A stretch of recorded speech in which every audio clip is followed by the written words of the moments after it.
अल्लाहु अकबर, सुब्हानल्लाह, अल्हम्दुलिल्लाह, अस्तगफिरुल्लाह, अस्सलातु वस्सलामु अलैका या रसूलल्लाह सल्लल्लाहु अलैहि व आलिहि वसल्लम। अस्सलामु अलैकुम व रहमतुल्लाहि व बरकातुहू। वालेकुम सलाम व रहमतुल्लाह। तमाम आलम इस्लाम को मैं अपने यूट्यूब चैनल में खुशामदीद कहती हूँ। शाहिद भाई, कैसे हैं आप? अल्लाह का बड़ा एहसान, अल्हम्दुलिल्लाह रब्बिल आलमीन। अल्लाह रब्बुल इज़्ज़त तमाम मुसलमानों को बेहतरीन ईमान की हालत में और सेहत की बेहतरीन हालत में रखे।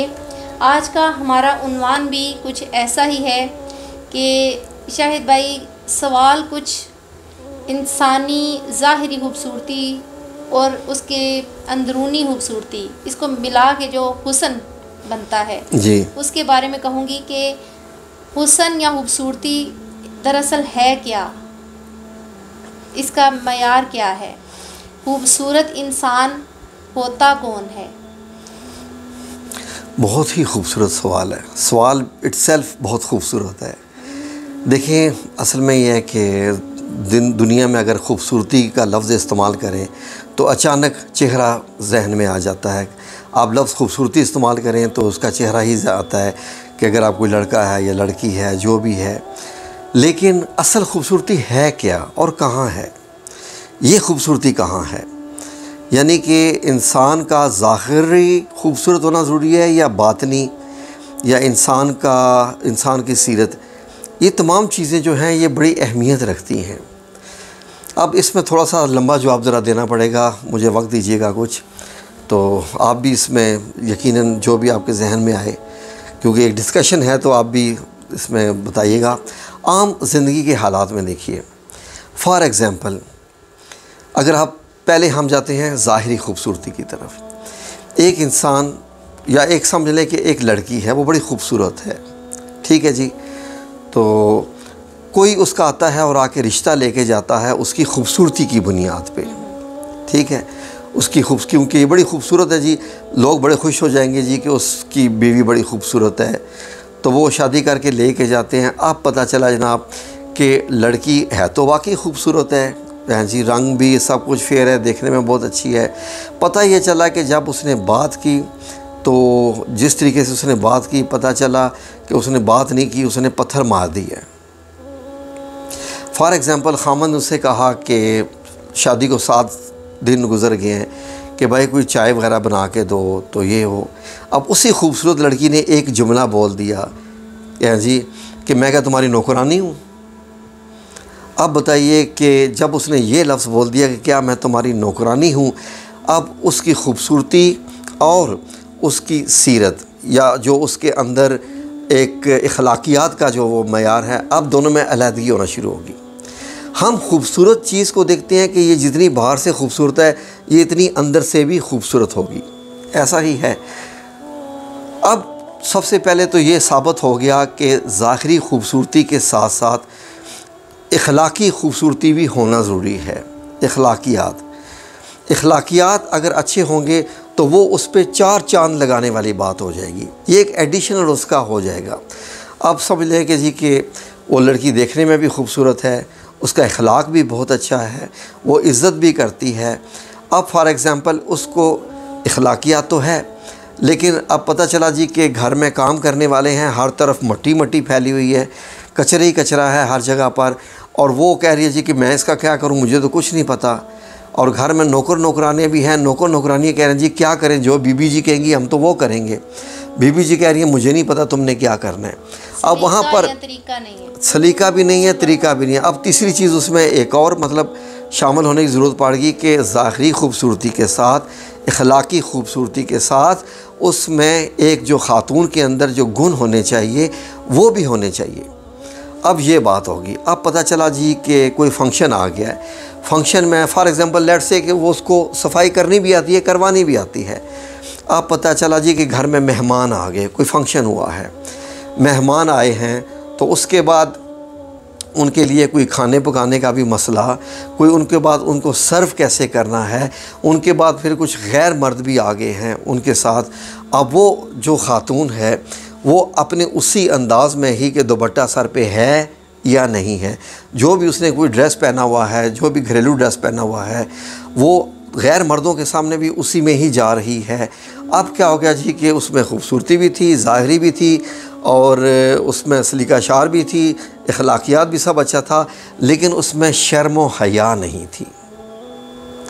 अब ये देखिए इस चीज़ की कमी ने अब कितना बड़ा यहाँ पर जो है वो एक उसका ड्रॉबैक कर दिया कि अब खावंद के साथ फिर भी उसके झगड़ा होने के चांसेस है कि तुमने शर्म ही नहीं की, वो पराए मर्द थे, तुम उनमें घुस गई हो आके, ये तुम्हारा काम ही नहीं था।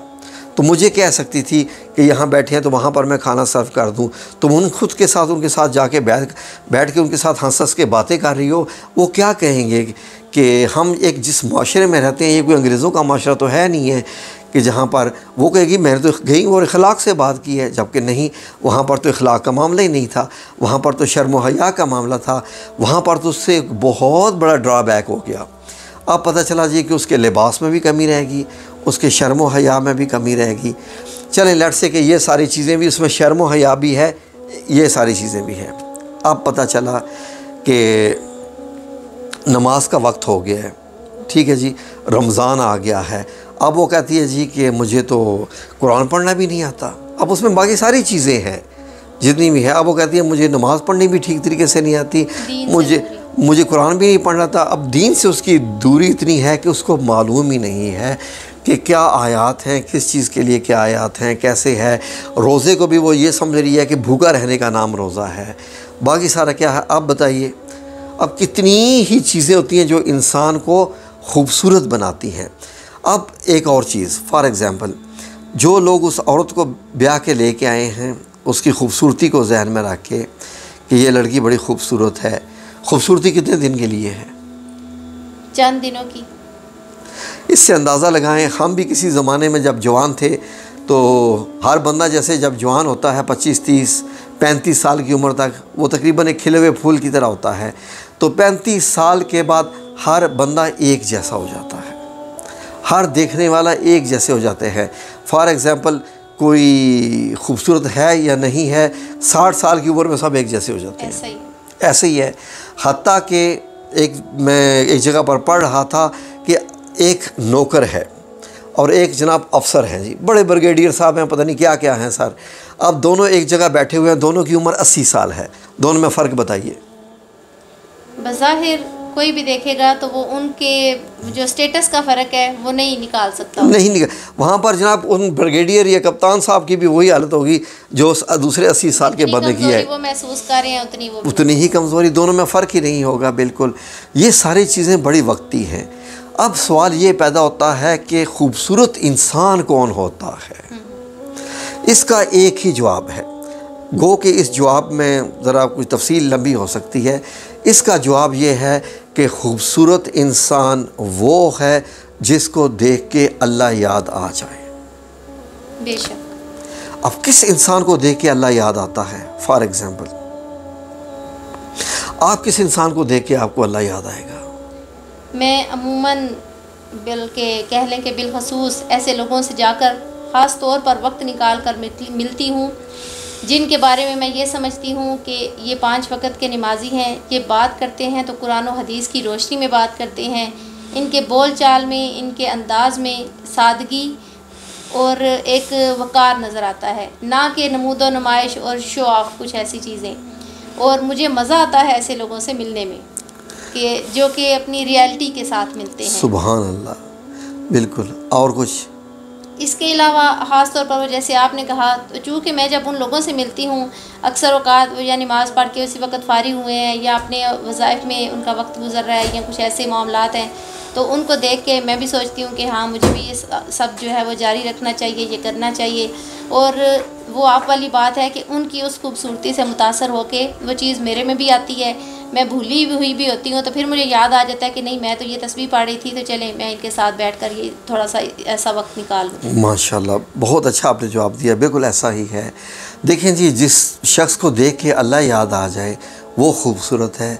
उसमें जैसे आपने सारी चीज़ें बताई, सबसे पहले नाज़रीन उसमें क्या होगा कि जब आप उसके पास जाएंगे, उसके सामने जाएंगे, वो आपको ऐसे गर्मजोशी से मिलेगा कि जैसे आप उसके बहुत ही करीबी रिश्तेदार हैं। और शाहिद भाई, आपके घर में वो शख्सियत मौजूद है। आप यकीन कीजिए, कल आपकी गैर मौजूदगी में मैं आई और बाजी, हालांकि बाजी शहनाज फ़ोन कॉल पर थी, लेकिन उन्होंने थोड़ा सा कह लें कि उनको होल्ड करवा के उठकर मुझे मिली। मेरे साथ बेटे भी था, उससे भी मिली और उन्होंने अपने पास बिठाया, होल्ड पर ही रख के उनको उन्होंने मेरा हाल अहवाल पूछा, मेरा मसला पूछा। मैंने बताया कि ऐसे ऐसे कुछ लोगों के वज़ाइफ, कुछ के दम हैं, कुछ ये वो सारे मसाइल उनके साथ क्लियर किए। फिर मैंने उन्हें बोला, मैंने कहा आप पहले कॉल देख लें, तो मैं तो इधर ही हूँ।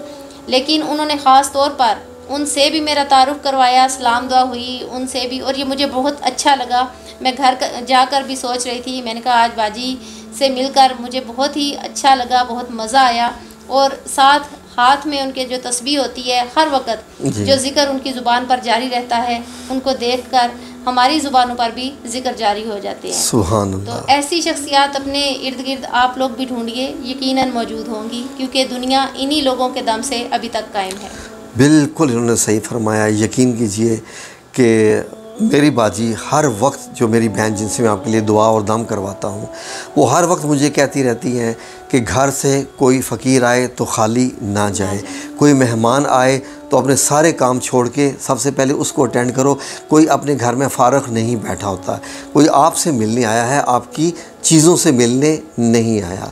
और उसके बाद जो इज्ज़ व इनकसारी होती है ना, वो इंसान को ऐसे शो करा देती है कि वाकई मैं बड़ा इम्पॉर्टेंट हूँ, कि ये मैं आया हूँ मेहमान और ये मुझसे इतनी खुशी से मिल रहे हैं, इसका मतलब है कि मैं ठीक जगह पर आया हूँ। ऐसा है कि मैं जानती हूँ कि वो बहुत मसरूफ़ रहती हैं, जी ठीक है, इबादत में, रियाजत में, लोगों के साथ उनके मामलात ऐसे हैं कि फ़ोन कॉल्स आ रही हैं, वो मुसलसल उनसे बातचीत कर रही हैं, मसाइल सुन रही हैं, हाल निकाल रही हैं।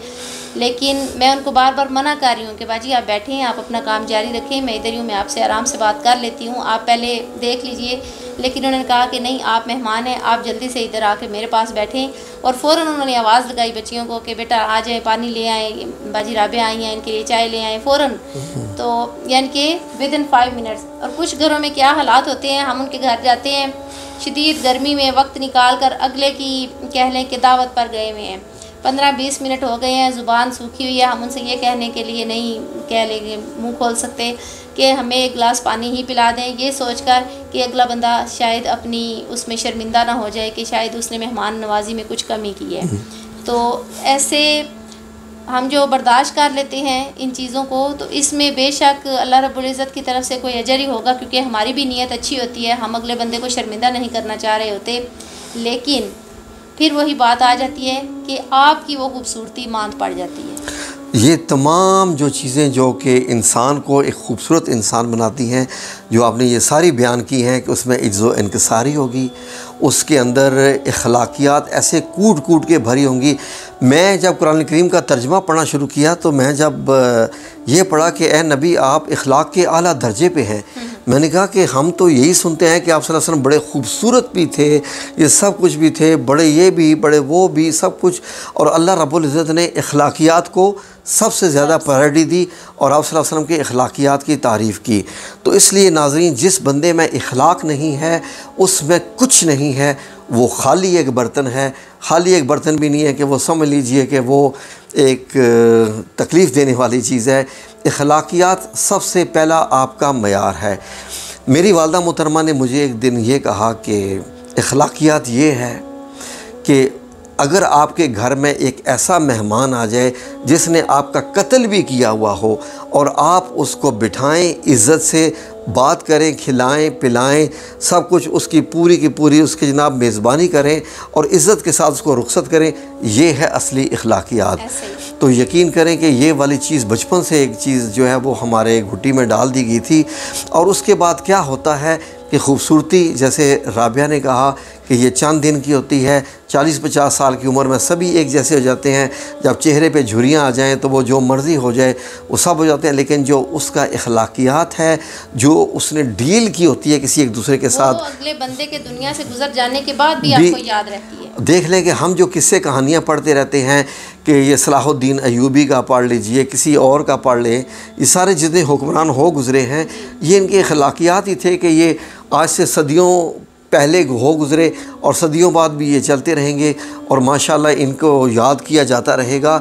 ये जैसे बुज़ुर्गान दीन हो गुज़रे हैं, औलिया इकराम हो गुज़रे हैं, इस सब के सब इनकी सबसे जो बड़ी बात होती थी वो अखलाकियात ही बेस होती थी कि इनमें इज़्ज़ो इनकसारी, और जब वो बात करते थे तो ऐसे लगता था कि जैसे फूल झड़ रहे हैं। ऐसे और वो सबसे खूबसूरत इंसान कौन है जी? मैं पहुंचा सूरह फुसिलत पे तो एक आयत मेरे सामने आई। मैंने उस आयत में जब पढ़ा ना कि वो लोग, अल्लाह रब्बुल इज़्ज़त तारीफ़ कर रहे हैं उन लोगों की, वो लोग जो अपने दुश्मनों से और गुस्से वाली बातों का भी तहम्मुल के साथ मोहब्बत से जवाब देते हैं, वो अखलाक के भी आला दर्जे पर हैं और वो बड़े साहिबे नसीब हैं। मैंने सोचा, मैंने भी डिस्कशन शुरू कर दी घर में, मैंने इनसे अपनी मिसेस से घर में कि ये देखें अल्लाह रब्बुल इज़्ज़त उसको साहिब नसीब कह रहा है, उस बंदे को जो गुस्से की बात को बड़े तहम्मुल मिजाजी से और मोहब्बत से जवाब देते हैं, क्योंकि गुस्से का जवाब गुस्से से देना हर एक को आता है, ऐसा ही है। हर एक को आता है, जिसमें जान हो ना हो, जिसमें कोई ज़ोर हो ना हो, वो बड़ा चैम्पियन, वो गुज्जर या वो मलिक या वो ये जो ज़ात बनी हुई है, हाँ जी हम तो ये करते होते हैं, हम तो वो कर देते हैं, हम तो बंदा मार देते हैं। सबसे बड़ी बात कि गुस्से वाली बात को मोहब्बत से जवाब देना इंसान को एक ख़ूबसूरत इंसान बना देता है, और ये खूबसूरती उसकी फिर ताउम्र रहती है, उसके मरने के बाद भी रहती है, और उसके बाद उसकी ज़ुबान से ज़िक्र अज़कार वगैरह चलते रहने चाहिए। ज़िक्र अज़कार अगर आपकी ज़ुबान से नहीं चलते तो आपकी इस खूबसूरती का भी फ़ायदा नहीं है, क्योंकि अगर आप अल्लाह के नाम की तस्बीह नहीं करते तो आप फिर भी बहुत कुछ खो रहे हैं। अगर आप चाहते हैं कि आप खूबसूरत बने तो ज़िक्र अज़कार करें। अल्लाह का नूर होता है जो इंसान को खूबसूरत बनाता है। अगर आप एक ज़िक्र है, एक तस्बीह है, अगर आप ये 313 बार रोज़ाना कर दें, अल्लाहु नूरुस समावाति वल अर्द, ये वाली अगर आप तस्बीह कर दें तो अल्लाह का नूर आपके अंदर जो है वो थोड़ा थोड़ा करके जज्ब होना शुरू हो जाएगा। एक वक्त आ जाएगा कि आपकी ज़ाहिरी भी खूबसूरती बेहतरीन हो जाएगी और आपकी जो अंदरूनी खूबसूरती है वो भी एक खूबसूरती आ जाएगी। उसके बाद अगर आपको गुस्सा आना शुरू हो जाए फिर भी तो एक ज़िक्र जो आप भी बता रही थी, ला हौला वला कुव्वता इल्ला बिल्लाह, ये किसी भी गम और गुस्से को ख़त्म करने वाला है। और उसके बाद अल्लाह रब्बुल इज़्ज़त को अपना दोस्त बनाइए, अपने मामलात गुस्सा करने की बजाय मामलात अल्लाह पे छोड़िए।